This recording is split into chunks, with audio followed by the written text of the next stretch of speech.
अस्सलाम वालेकुम नाज़रीन, मां आहियां फ़खुर बलोच। अवां ॾिसी रहिया आहियो के न्यूज़। सभ खां पहिरें अहम ख़बरुनि ते हिकु नज़र।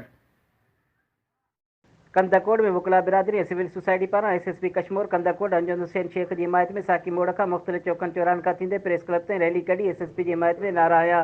उन दौरान वकला बिरादरी आफ्ताब अहमद चन्ना, फयाज़ अहमद बिजारानी, अनीस अहमद भयो, ख़ालिद जखराणी ऐं ॿियनि चयो त तारीख़ में पहिरियों भेरो ज़िले जे कचे में असराइतो ऑपरेशन थी रहियो आहे। हुननि चयो त अॻु में आयल SSP ऑफिस में वेही पंहिंजा अहकामात जारी कंदो हुआ, पर पहिरियों भेरो ज़िले कश्मीर में मुक़ररु SSP बख़्तरबंद गाॾी में वेही धाड़ियलनि सां मुआॾो अटकाए हुननि जो ख़ात्मो आणे रहियो आहे ऐं वॾे अरसे खां पोइ ज़िले जे अवाम जे सुख जो साह खंयो आहे। हुननि चयो त कचे में नामी गिरामी धाड़ियलनि दहशत जा अलामत बणियल आहे, ज़िले जे अवाम जो जीअण झंझाल कयो हो, पर SSP अमजद हुसैन शेख जी मुक़ररी थींदे ई उन्हनि धाड़ियलनि जो नाम निशान न आहे रहियो।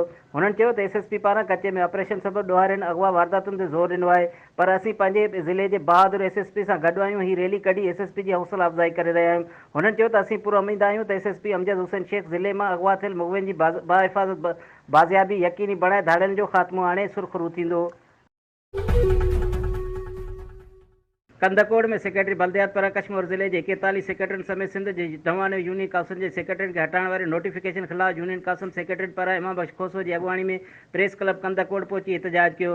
एहतजाज दौरान इमाम बख़्श खोसो साकिब अली सोराणी ॿियनि मीडिया सां ॻाल्हाए चयो त असां 2011 जा भर्ती थियल सिंध हुकूमत पारां नाजाइज़ तौरु कूड़ो जवाब ॼाणाए खे न हटायो वियो। हुननि वधीक चयो त सिंध हुकूमत पारां कॾहिं मास्तरनि खे त कॾहिं ॿियनि खाते जे मुलाज़िमनि खे ख़ामख़ा परेशान करण लाइ अहिड़े क़िस्म जूं हरकतूं कयूं पियूं वञनि ऐं हुननि मुतालबो कयो त यूनियन काउंसिल सेक्रेटरियुनि खे हटाइण वारो फ़ैसिलो फौरी तौरु वापसि वरितो वञे, न त ॿी सूरत में एहतजाज जो दाइरो अञा वसी कयो वेंदो।